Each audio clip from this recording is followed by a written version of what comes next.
Hello everyone, welcome back to my channel Banu speaks. நீங்கள் இப்போ தான் நம்ம சேனலில் ஃபஸ்ட் டைம் பார்க்குறீங்கன்னா ப்ளீஸ் மறக்காமல் சப்ஸ்கிரைப் பண்ணிக்கோங்க. அப்போ தான் அடுத்த வீடியோ போடுறதுக்கு எனக்கு கொஞ்சம் மோட்டிவேட்டாக இருக்கும்.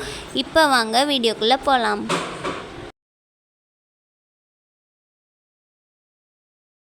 ஹாய் ஃப்ரெண்ட்ஸ், இன்றைக்கி நம்ம சேனலில் ஒரு ரெசிபி வீடியோ தான் பார்க்க போகிறோம். இந்த ரெசிபி எல்லாருக்குமே தெரிஞ்ச ரெசிபி தான்.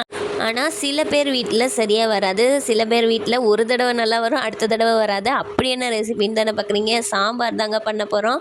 சாம்பார்னாலே உங்கள் வீட்டில் திருச்சி ஓடி போயிடுறாங்களா? அப்போ இந்த வீடியோவை பார்த்துட்டு இதே மாதிரியே ட்ரை பண்ணி பாருங்கள். சட்டி காலியாகிற வரை சிங்கில் போடவே மாட்டாங்க. இந்த ரெசிபி எப்படி செய்கிறதுன்னு பார்க்குறதுக்கு முன்னாடி நீங்கள் இப்போ தான் நம்ம சேனல் ஃபஸ்ட் டைம் பார்க்குறீங்கன்னா ப்ளீஸ் மறக்காமல் சப்ஸ்கிரைப் பண்ணிக்கோங்க. இப்போ வாங்க வீடியோக்குள்ளே போகலாம். ஃபஸ்ட்டு நம்ம துவரம்பருப்பை நம்ம எந்த அளவுக்கு துவரம்பருப்பு எடுப்போமோ அதை நல்லா வாஷ் பண்ணிவிட்டு மஞ்சத்தூள் உப்பு சேர்த்துட்டு தேவையான அளவுக்கு தண்ணி ஊற்றி குக்கரில் வேக வச்சு எடுத்துக்கோங்க. பருப்பு நல்லா வெந்திருக்கணும், ஆனால் ரொம்ப கரைச்சிடக்கூடாது. பருப்பு அப்படியே முழுசாக தெரியணும், ஆனால் நல்லா வெந்திருக்கணும். அந்த மாதிரி வேக வச்சுக்கோங்க. இப்போ எப்படி செய்கிறதுன்னு நான் சொல்லிக் கொடுக்கும்போது எந்தெந்த பொருட்கள் எந்த அளவு எடுத்திருக்கேன் அப்படின்றத சொல்கிறேன். ஒரு கடாயை காய வச்சுக்கோங்க. 2 ஸ்பூன் எண்ணெய் சேர்த்து 2 பச்சை மிளகாய் வாசனைக்காக எண்ணெயிலே சேர்த்துட்டு அதை நல்லா வதக்கி விட்டுக்கோங்க.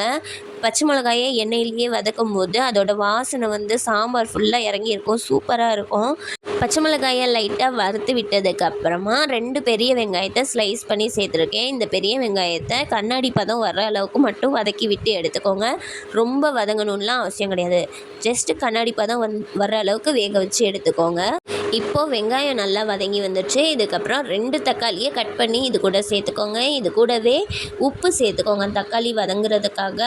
ஒரு 2 நிமிஷத்துக்கு எண்ணெயிலேயே வதக்கி விட்டிங்கன்னா தக்காளி நல்லா சூடாயிடுச்சுனாலே நல்லா சாஃப்டாக வெந்து வந்துடும். அந்த அளவுக்கு வதக்குனா போதும், ரொம்ப மசிகிற அளவுக்குலாம் வதக்கணும்னு அவசியம் கிடையாது. ஒரு 2லேருந்து 3 நிமிஷம் மட்டும் வதக்கி விட்டு எடுத்துக்கோங்க. இப்போது தக்காளி நல்லா வதங்கிடுச்சு. இதுக்கப்புறம் நம்ம காய் சேர்த்துக்கலாம். காயின்னு பார்த்திங்கன்னா நான் கத்திரிக்காய் மட்டும்தான் சேர்த்துருக்கேன். ஏன்னா கத்திரிக்காய் மட்டுமே சேர்த்தே சாம்பார் அவ்வளோ டேஸ்டியாக இருக்கும். நான் 3 கத்திரிக்காவை இந்த மாதிரி நீல வாக்கில் கட் பண்ணி சேர்த்துருக்கேன். இதை ஒரு 2 நிமிஷத்துக்கு எண்ணெயில் நல்லா வதக்கி விட்டுக்கலாம். இதுக்கப்புறமா நம்ம மசாலா பொருட்கள் சேர்த்துக்கலாம். 1/4 ஸ்பூன் மஞ்சள் தூள், காரத்துக்கு தகுந்த மாதிரி மிளகாய் தூள் சேர்த்துக்கோங்க. அதுக்கப்புறமா 2 ஸ்பூன் சாம்பார் தூள் சேர்த்துக்கிறேன். சாம்பார் தூள் நான் கடையில் வாங்கினது தான் சேர்த்துருக்கேன். இப்போ இந்த மசாலா பொருட்கள் சேர்த்ததுக்கப்புறம் எண்ணெயிலேயே நல்லா வதக்கி விட்டுக்கோங்க. ஒரு நிமிஷம் எண்ணெயிலேயே வதக்குனா போதும். ரொம்ப வதக்குனா நம்ம பொடி வகைகள் தானே சேர்த்துருக்கோம், சீக்கிரமாக அடி பிடிச்சிரும். அதனால் ஒரு நிமிஷத்துக்கு மட்டும் வதக்கி விட்டுட்டு நம்ம வேக வச்சு எடுத்து வச்சுருக்கோம் இல்லையா பருப்பு, அதை சேர்த்துக்கோங்க. பருப்பு சேர்த்ததுக்கப்புறம் ஒரு சின்ன நெல்லிக்காய் சைஸு புளியை ஊற வச்சுருந்தேன், அதையும் கரைச்சிட்டு அது கூட சேர்த்துக்கோங்க. அதுக்கப்புறமா நம்மளுக்கு சாம்பார் எந்த அளவுக்கு திக்னஸ் வேணுமோ அந்த அளவுக்கு தண்ணி ஊற்றிக்கோங்க. இதை ஒரு தடவை நல்லா கலந்து விட்டுட்டு ஒன்ஸ் உப்பு செக் பண்ணிவிட்டு கொஞ்சம் ஒரு 5 நிமிஷத்துக்கு கொதிக்க வைங்க. 5 நிமிஷத்துக்கு கொதிக்க வச்சா தான் அந்த சாம்பார் தூள், அந்த மசாலா பொருட்கள்லாம் சேர்த்துருக்கோம் இல்லையா, அதோட பச்சை வாசனை போகும். பருப்புமே வேக வச்சு தான் சேர்த்துருக்கோம் அப்படின்னாலுமே அந்த பருப்போட பச்சை வாசனை இருக்கும். அது எல்லாம் சாம்பாரோட கலந்து ஒரு நல்ல வாசனை தர்றதுக்காகவும் நம்ம சேர்த்துருக்க காய்கறி எல்லாம் நல்லா வெந்து வர்றதுக்காகவும் நம்ம அந்த 5 நிமிஷம் கொதிக்க விட்றோம்.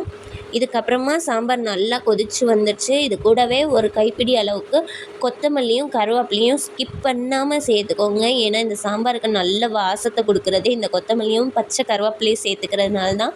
இதுக்கப்புறமா நம்ம சாம்பாரை எப்பயும் தாளித்து கொட்டுற மாதிரி தாளிச்சுக்கிறணும்.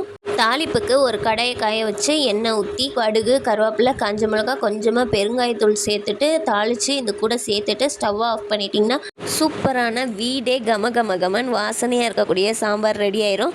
ஸோ அவ்வளோதான். இந்த வீடியோ உங்களுக்கு பிடிச்சிருந்துச்சுன்னா ஒரே ஒரு லைக் கொடுத்துட்டு நம்ம சேனலில் இப்போ தான் ஃபஸ்ட் டைம் பார்க்குறீங்கன்னா ப்ளீஸ் மறக்காமல் சப்ஸ்கிரைப் பண்ணிக்கோங்க.